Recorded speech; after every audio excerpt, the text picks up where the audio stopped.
વાલિયા ઝઘડિયા નેત્રંગ સૌ મિત્રોને વિનંતી કરીશ બધા પોતપોતાનું સ્થાન લઈ લે.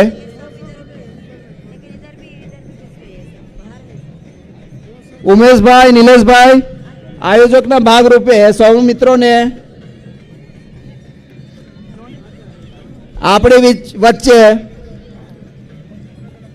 આપણા રાષ્ટ્રીય અધ્યક્ષ ઉપસ્થિત છે તથા રાજસ્થાનના સીએમ પણ આપણી વચ્ચે ઉપસ્થિત છે.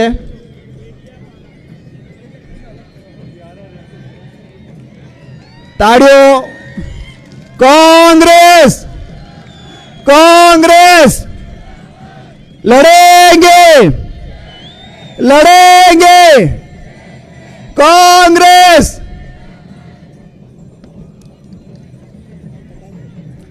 ताड़ीओ चालू रहवी જોઈએ. આપણી વચ્ચે આપણા પ્રદેશના પ્રભારી શ્રી રઘુ શર્માજી આપણી વચ્ચે ઉપસ્થિત છે. તાળીઓ બંધ થવી નહીં જોઈએ.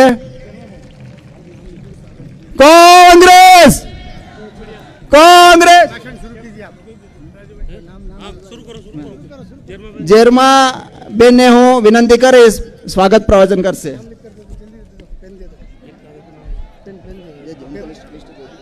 આપણી વચ્ચે આપણા મહેમાનો આવી રહ્યા છે અને આવી ગયા છે.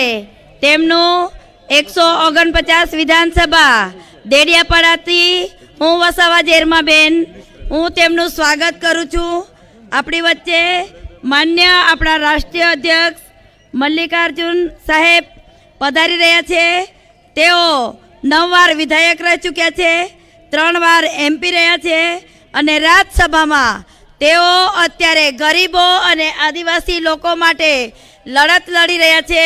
એવા સાહેબને આપણા ડેડિયાપાડામાં આપણે આદિવાસીઓ તરફથી તેમનું હાર્દિક સ્વાગત કરું છું. આપણી વચ્ચે માન્ય મુખ્યમંત્રી રાજસ્થાનના અશોક ગેહલોત સર આપણી વચ્ચે ઉપસ્થિત થયા છે. તેમને પણ હું હાર્દિક સ્વાગત કરું છું. માન્ય ડૉક્ટર રઘુ શર્મા સર જેઓ ગુજરાત પ્રદેશના પ્રભારી છે તેઓને પણ હું ડેડિયાપાડા અને આપણા લોકો વતી આવકારું છું. માન્ય મુકુલ વાસનીજી सांसद महाराष्ट्र, मान्य श्री केजी राजू जी, मान्य शिवाजी राव, मान्य बीएम संदीप सर जो अपना भाई है जे दक्षिण अने मेहरबानी कोइन दादा अनो भाई हाँ थोड़ोक शिस्त जाड़वो जी. आपो आदिवासी समाजो संस्कृति बहुत ऊंची है. मेहमाने आले मेहमाने तुमने विनंती कोते कि तुम खुर्सिया तुम वच्चे मैं क्या हाँ तो आपू शिस्त जाणवू जी और बोहिजाजी जे आपू मुश्केलियों में हाय तिहान मदद कोना माटे आले तो तुमने खबर पड़ान जो जे दादान भाई हाँ का महा आ मालसा मोटो विस्तारम जे कॉरिडोर चालू वे गयो अपने उठवान माटे 6 लाइन रस्तु आपो सापुतारा थी स्टेच्यू ऑफ यूनिटी सुधी जो बणीने आप आदिवासी समाजन खत्म कोन जाई रही है सरकार और तिहा माटे आई जो मेहमान आप वच्चे आवी रहा अपने समझावाना है. आप गरीब लोग माटे ते अहीं उपस्थित रहा तुमने शांति थी समझावी तिहा सहकार ने आप आगला वादना है एटले आई तुमने विनंती कहो कि तुम बादे बाजू में उभे रहा सारो ना लगतो तुमा माटे खुर्सीओ व्यवस्था कोई ता अंदर आवीने खुर्सी में बोही जाया. एंडी माँ तुमने नम्र अपील है अपने बहावान खातरे ते साहेब आला ते आगेवान आला ते आगता का महान शांति थी बहावा आत्या बाजा खुर्सी है के वो तुम उभे राखी तो वे एटले तुमने विनंती कहो का तुम अंदर आवीने जे खुर्सी है ती में स्थान ने नया शांति थी आप बोहजी अनो तिहा सहकार ने जी जे आपन आदिवासी समाजन सहकार आपान माटे आई राज विचारधारा लड़ता है भाई बहनों आपो पे जे आज जातियों दाखला माटे इतनी बड़ी तकलीफ पड़े है. जातियों दाखला माटे आप लाइनों में उभे थकी रहते हैं ती खातर है तुमने हाई बादो होम जवाना एटले ताही कोडो भी ने उभो रहे. मेहरबानी कोई ने अंदर मांडवा में आवी जाया. आपो भाषा में कहो भाषा समझण पड़े है. आई तुमने विनंती कहो का तुम अंदर आवी जाया खुर्सी में पोतपोता स्थान ने नहीं आओ. जे एक भाई कांग्रेस आगेवान है जे कोड तुम डाले है तुमने भी विनंती है कि तुम जे भाई बहनों डाले है तिहान आई खुर्सियों पे बहावी दया मान्य मानवंता मेहमान तुम्हा वच्चे है અને तुमने संबोधन खातर तुम्हा लीधो त्या तो छेटो रेखे आपो वच्चे उपस्थित रहे है तो आपो शांति थी बोहीन तिहान हमजूजी आपो कई जे कई प्रश्न है ए प्रश्न तिहा आगला रजू कोजी ते आपने संबोधन कहे और आपो आशा रखते कि गुजरात में कांग्रेस सरकार बने और आपो आदिवासियों जे कई प्रश्न है या निवेड़ू दवान माटे ते प्रयत्न कोई रही है एटले वाला भाई बहनों नम्र विनंती कहो का खुर्सियों बोही जाया मेहमान आपो वच्चे आवी गए है मेहमान आवी रहा हा त्यो मेहमानों ने आपू टाड़ियों गड़गड़ाट थी वधावीने हूँ आपू टालिया पाड़ा चालू राखूँ आपो वच्चे मान्य मुख्य मेहमान मान्य आपो राष्ट्र अध्यक्ष मल्लिकार्जुन सर आवी रहे हो आपू जोरदार टाड़ियों गड़गड़ाट थी वधावीने हूँ राजस्थान मुख्यमंत्री मान्य अशोक गहलोत सर भी आपो वच्चे आवी रहे हो तियान भी आपू टालियों थी वधावीने छू तियारी मान्य डॉक्टर रघु शर्मा साहेब आपो प्रभारी है तियान पण आरकार कहो माये अनो जे कांई आपो वच्चे बधा नेता आला हा आगेवान आला हा तिहान आपो सन्मान कोई ने तिहान आपू वधावीने जी तुम बादे 3-4 कलाक थी तिहा सन्मानो खातर उपस्थित रहे तुम्हा भी आभार मानो हो और आपू शांतिपूर्वक आपो जग्या नेने जी और आपू बोहिजा जी मान्य परेश भाई विनंती कहूँ कि अत्यारे आपो वच्चे जे मेहमान आले है ते मेहमानों आपो स्वागत को ना है तो मैं तिहान स्वागत माटे विनंती कहूँ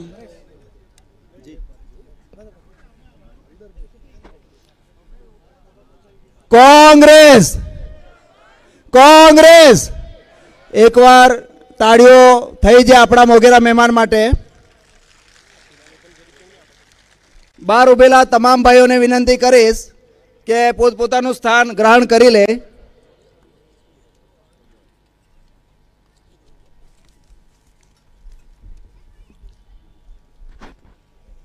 अखिल भारतीय कांग्रेस कमेटी के सम्मानित अध्यक्ष आदरणीय मल्लिकार्जुन खड़गे जी, राजस्थान के लोकप्रिय मुख्यमंत्री आदरणीय अशोक गहलोत जी हम सब के बीच में हैं। मैं सबसे पहले अशोक गहलोत साहब से अनुरोध कर रहा हूं कि आप अपनी बात हमारे सभी यहाँ के मतदाताओं के सामने अपनी बात रखें। परम आदरणीय हमारे कांग्रेस के राष्ट्रीय अध्यक्ष मल्लिकार्जुन खड़गे साहब, आपके प्रभारी गुजरात के डॉक्टर रघु शर्मा जी, जेडी शिलम साहब, बीएम संदीप जी, हरिंद्र भाई वालेंत, शर्मा बहन बसावा जी, हरीश भाई बसावा, फतेह सिंह भाई बसावा जी, उपस्थित तमाम हमारे बुजुर्गों, भाइयों और बहनों, नौजवान साथियों, आपसे माफ़ी चाहेंगे क्योंकि हेलीकॉप्टर में जब आते हैं तो तकलीफ भी होती है, टाइम पे उसको उड़ना पड़ता है, इसलिए मजबूरी में मुझे पहले बोलना पड़ रहा है। फिर खड़गे साहब को आप सुनेंगे, इसलिए मैं खाली आपको इतना ही निवेदन करना चाहूँगा कि मुझे खुशी है कि आप सब इतनी बड़ी तादाद में यहाँ पधारे हो। पूरे गुजरात के अंदर माहौल कांग्रेस के पक्ष में है, सरकार विरोधी लहर चल रही है गुजरात के अंदर। पिछली बार मैं राहुल गांधी जी के साथ में यहाँ प्रभारी था आपका, तब जो सरकार के खिलाफ माहौल था उससे ज़्यादा माहौल इस बार गुजरात में दिख रहा है। और इसीलिए आप देखते हो प्रधानमंत्री मोदी जी बार बार यहाँ आ रहे हैं, हर वीक आते हैं, गली गली मोहल्ले मोहल्ले में जा रहे हैं, जो कहावत है उसमें घूम रहे हैं। और अमित शाह जी गृह मंत्री यही कैंप किए हुए हैं, केंद्रीय मंत्री 20-20, 25-25 आ रहे हैं। ये नौबत क्यों आई है? अगर सुशासन देती बीजेपी तो ये नौबत नहीं आती, क्योंकि कोरोना में लोग मारे गए, परवाह नहीं करी इन्होंने। 70 लोग नकली शराब पी के मर गए, कोई परवाह नहीं करी। मोरबी में 135 लोग मर गए, जांच तक नहीं बिठाई हमारी मांग पर। हाई कोर्ट जज की जांच होती, दोषी पकड़े जाते तो कम से कम आगे भय रहता लोगों में, अगर लापरवाही करेंगे तो जेल जा सकते हैं, वो भी काम नहीं कर रहे। आर्थिक स्थिति खराब है। राहुल गांधी यात्रा कर रहे हैं, किसके लिए कर रहे हैं? पूरे देश के लिए कर रहे हैं, उसमें गुजरात भी आता है। यात्रा किस बात की है? महंगाई कमर तोड़ चुकी है लोगों की, भयंकर महंगाई है, बेरोजगारी भयंकर है। माँ बाप पूछते बेटों का क्या होगा बड़े होने पर, नौकरी ना प्राइवेट है ना गवर्नमेंट की है। ऐसी आर्थिक स्थिति बन गई गुजरात की, छोटे छोटे उद्योग भी बंद हो गए हैं। ऐसे हालात में गुजरात चल रहा है। कोई जमाने में बहुत मजबूत राज्य था ये, 27 साल से ये बैठे हुए हैं सरकार के अंदर। एक मौका दोगे आप कांग्रेस को तो आप देखेंगे कि मोदी जी को भी चिंता लगेगी, एनडीए गवर्नमेंट के मंत्री को चिंता लगेगी हम हार क्यों गए गुजरात के अंदर। क्योंकि महंगाई की हमने चिंता नहीं करी, बेरोजगारी की चिंता नहीं करी, देश में शांति भाईचारा प्यार मोहब्बत होना चाहिए, जो राहुल जी कहते हैं हिंसा नहीं होनी चाहिए राजनीति के अंदर। ये राहुल जी की यात्रा का उद्देश्य है। तीनों उद्देश्य वही है जो आम नागरिक सोचते हैं कि देश के अंदर आर्थिक विकास हो, रोजगार मिले, महंगाई कम हो और शांति भाईचारा कायम रहे। इसलिए मैं कहना चाहूँगा आपको, एक मौका है आपके सामने, आप आशीर्वाद दीजिए कांग्रेस के हमारे उम्मीदवारों को, जरमा बहन को, हरीश भाई को, फतेह सिंह जी को कामयाब कीजिए, सरकार बनाइए कांग्रेस की। और आपको मैं अंत में कहना चाहूँगा, जो वचन कहे हैं राहुल गांधी जी ने, आपको 11 वचन कहे गए हैं। 1040 से मिलता सिलेंडर कांग्रेस देगी, 500 रुपये में सिलेंडर देगी, ये वादा किया गया जनता से। राजस्थान की तरह बीमा हिंदुस्तान भर में ही नहीं है, केंद्र में 5 लाख का बीमा है, आधी जनता को भी नहीं है। राजस्थान में हमने पूरे प्रदेशवासियों को 10 लाख का स्वास्थ्य का बीमा किया है। आपके यहाँ भी लागू होगा, 10 लाख तक का इलाज आप फ्री करवाएंगे, कोई पैसा नहीं लगेगा आपका। किसानों के कर्जे माफ होंगे, 4 लाख रुपये मिलेंगे प्रति परिवार को जिनके घर पे कोरोना में डेथ हो गई है। शिक्षा के क्षेत्र में काम होगा, आप मान के लो, शिक्षा हो, स्वास्थ्य हो, सड़कें अच्छी बने, पानी की समस्या खत्म हो, बिजली की समस्या नहीं आए और साथ में रोजगार मिले लोगों को और महंगाई की मार कम हो। ये तमाम मुद्दों को लेकर के हम आपके बीच आए हैं। इसलिए मैं अपनी बात यहीं ख़त्म करूंगा और खड़गे साहब को रिक्वेस्ट करूंगा आप पधारें और हम सबको संबोधित करें। खड़गे साहब।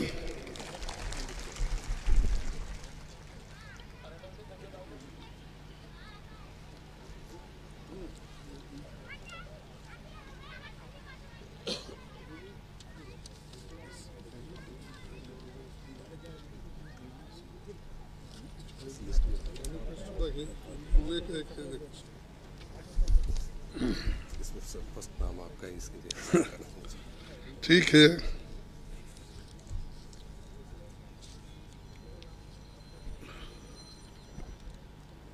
इस मंच पर पधारे हुए राजस्थान के मुख्यमंत्री जी, हम सब के चाहते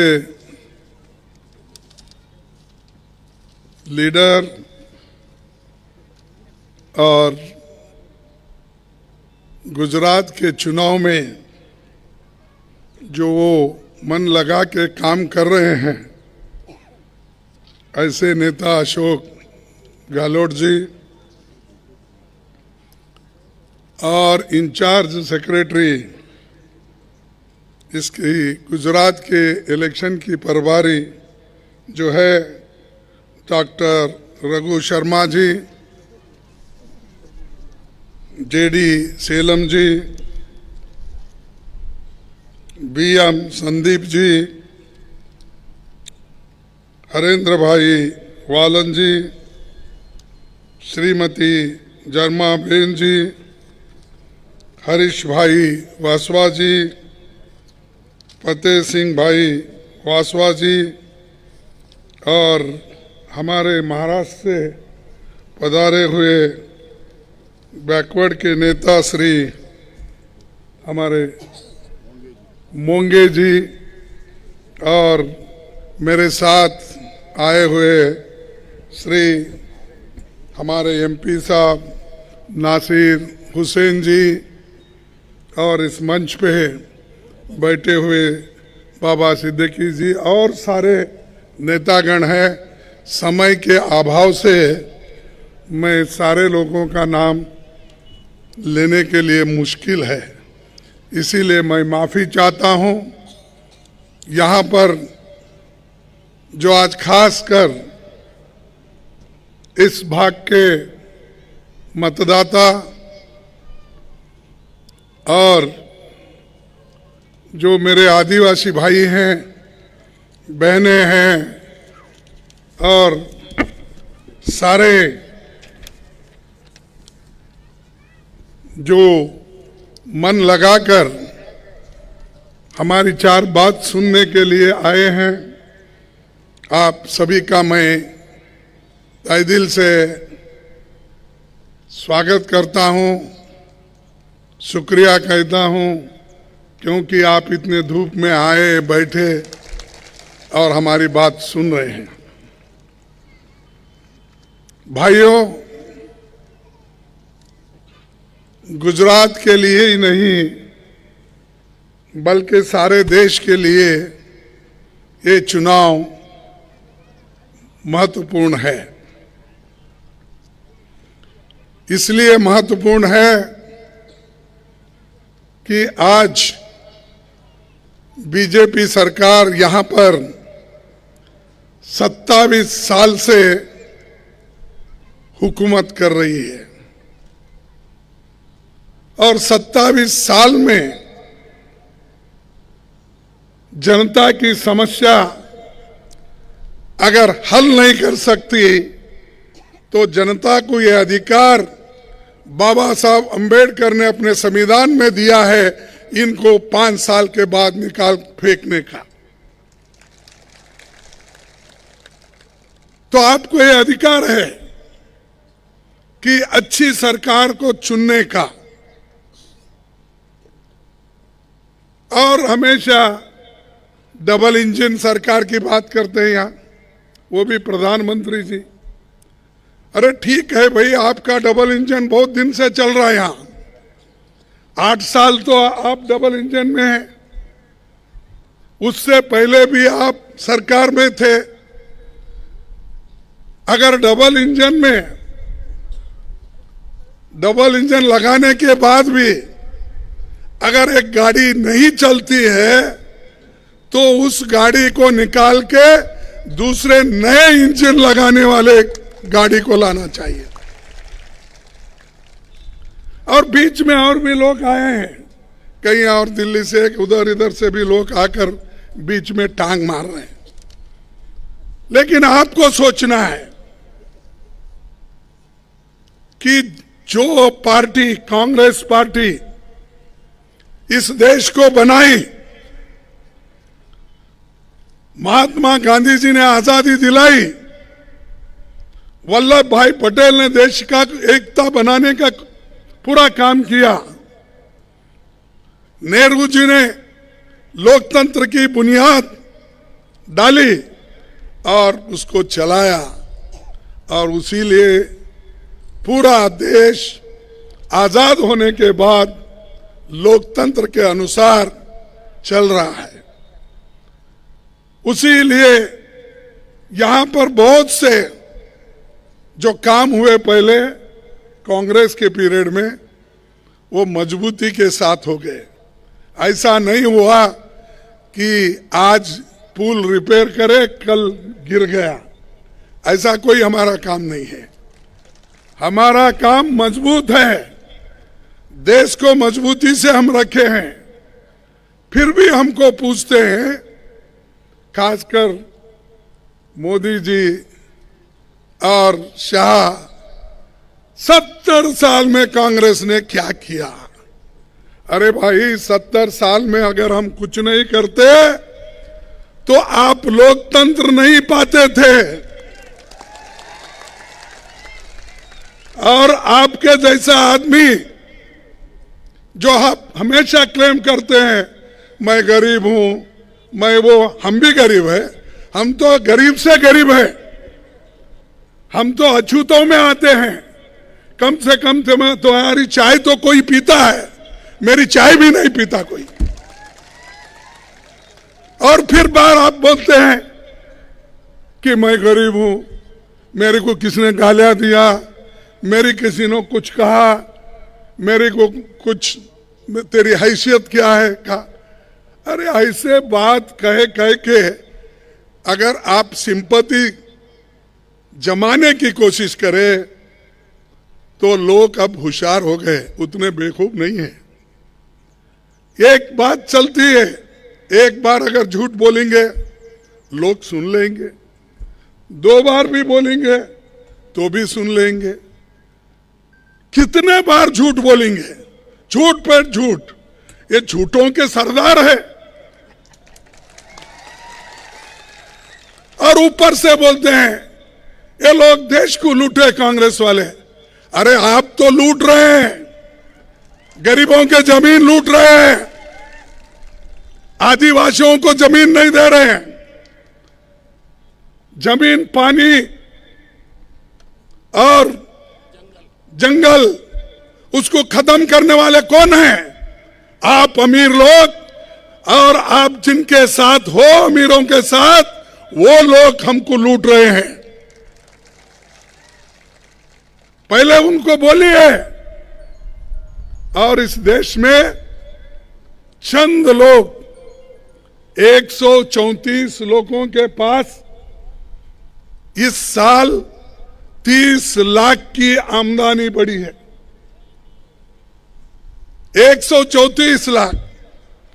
अब आप 84% लोगों का देखिए कहां है वो लोग, उनकी कोई आमदनी नहीं है, 27, 30, 40 ऐसा कुछ, और कुछ ना कुछ बोलते हैं। सरदार पटेल को ये लोगों ने दूर रखा।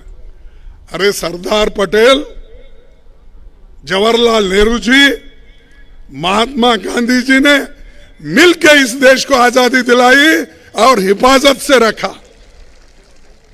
और बार बार भाई कभी मैं पूछता हूं, जिस पंडित जवाहरलाल नेहरू जी का तो छोड़िए, क्योंकि वो हमेशा उनके खिलाफ बोलते हैं, कभी आरएसएस के ऑफिस में, बीजेपी के ऑफिस में वल्लभ भाई पटेल की फोटो कभी लगाए 20-30 साल पहले? कभी उनके बारे में वो कहते थे कि वो अच्छे थे? कभी नहीं। सिर्फ कांग्रेस में फूट डालने के लिए, कांग्रेस को डिवाइड करने के लिए वो ये सारी बातें बोलते हैं। कहीं अंबेडकर हमारा है, ये कहते हैं अरे अंबेडकर की फोटो तो आरएसएस दफ्तर में भी नहीं था, अभी भी नहीं है, बीजेपी के दफ्तर में नहीं था। अब वोटों के लिए उनको नमन करते हो, कहते हो अंबेडकर जी को हमने सब कुछ यहां पर क्या है, हाँ, अंबेडकर जी को ये कभी नहीं चाहे, उल्टा हमेशा उनका खिलाफ काम करने वाले वो हमको आज बोल रहे हैं कि बाबा साहब अंबेडकर के बारे में, वल्लभ भाई पटेल के बारे में, महात्मा गांधी जी के बारे में। अरे महात्मा गांधी जी को गोली से कौन मारा? उनकी जान किसने ली? बताओ किसने लिया? गोडसे ने लिया। गोडसे कौन थे? इनके सभी नजदीक के लोग थे। आरएसएस और पहले जो जनसंघ कहा जाता था या हिंदू महासभा कहा जाता था, उन्हीं के लोगों ने तो गोली से मार दिया महात्मा गांधी जी को।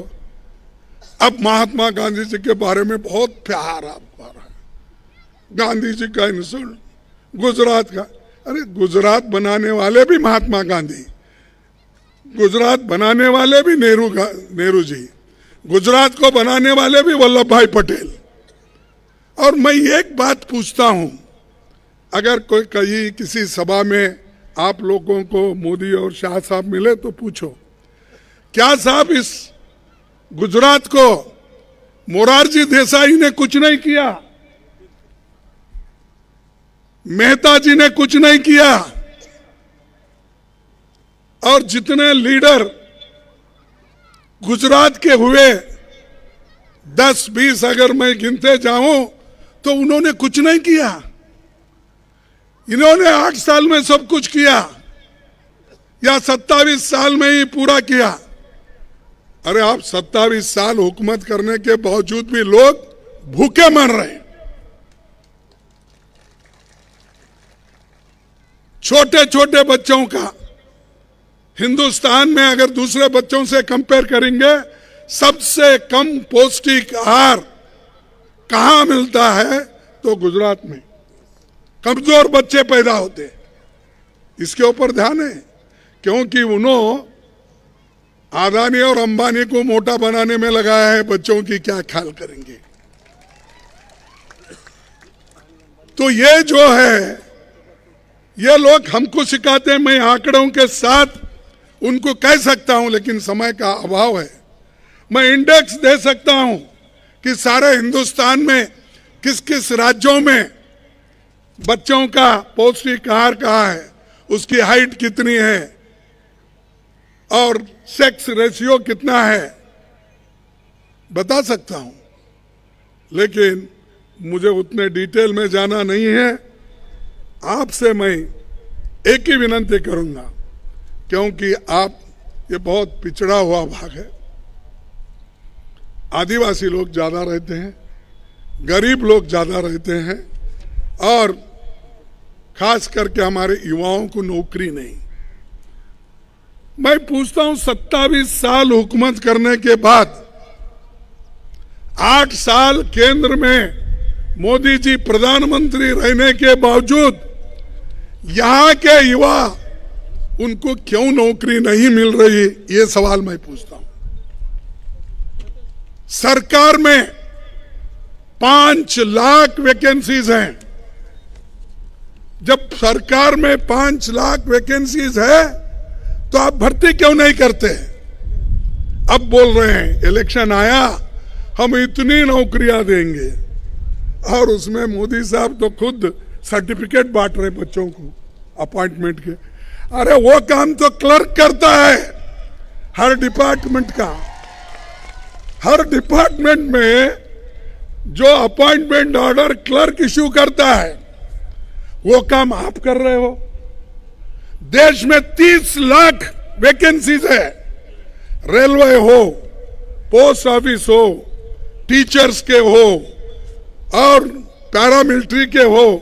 ये सभी अगर आप हिसाब लेंगे, मैं ये हिसाब कहां से लिया? उन्हीं के पास से लिया हूं। स्टार्ड और अनस्टार्ड प्रश्न डाल के जो उत्तर आए हैं उसका पूरा टोटल करके मैं बता रहा हूं, 30 लाख वैकेंसीज देश में है।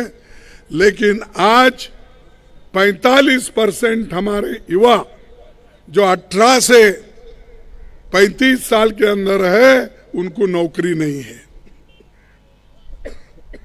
और इन्फ्लेशन तो बढ़ रहा है। गरीबों की बात करने वाले, इन्होंने जीएसटी लगाया, कहीं पे लगाया?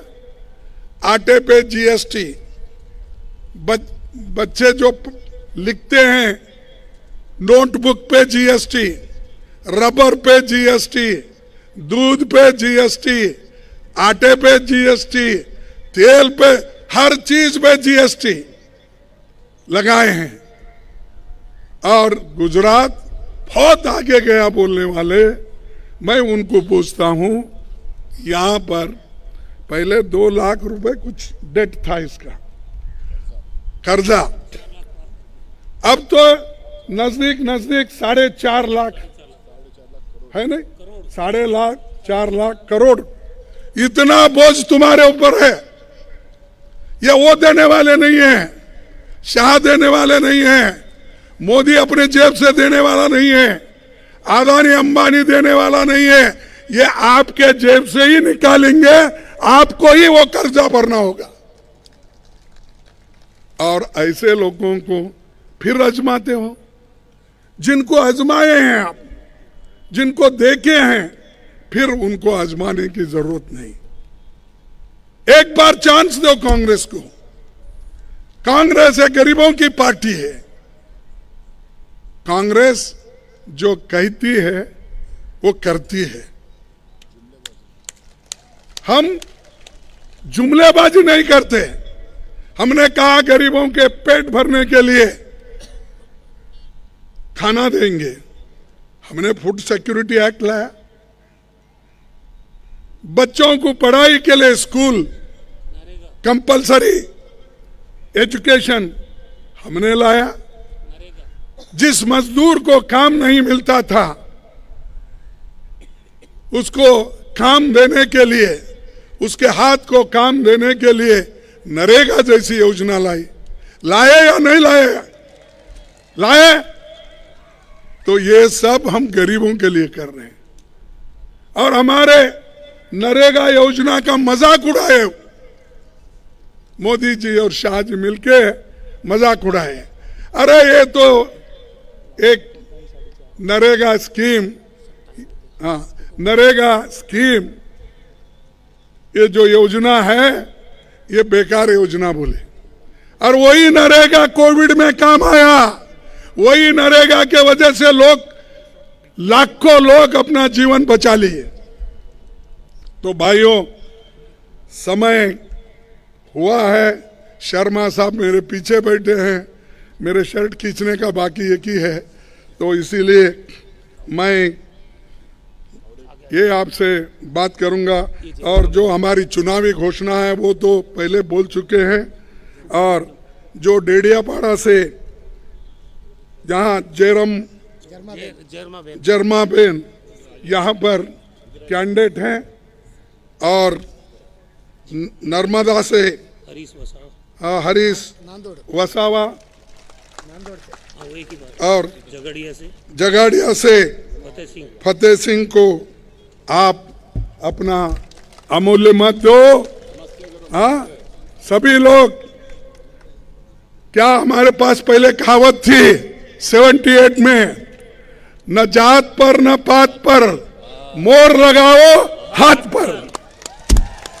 बस आप सभी लोग हाथ को वोट दो, हमारे कैंडिडेट्स को जिताओ। आप सबको मेरा नमस्कार, धन्यवाद।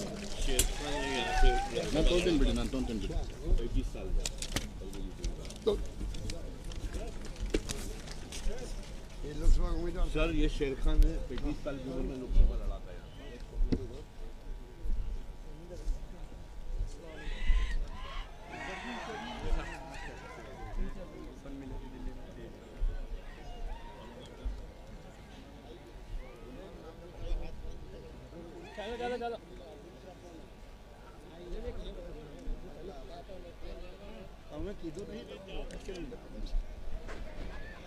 આપ સૌ દૂર દૂરથી ગામડેથી પધારેલા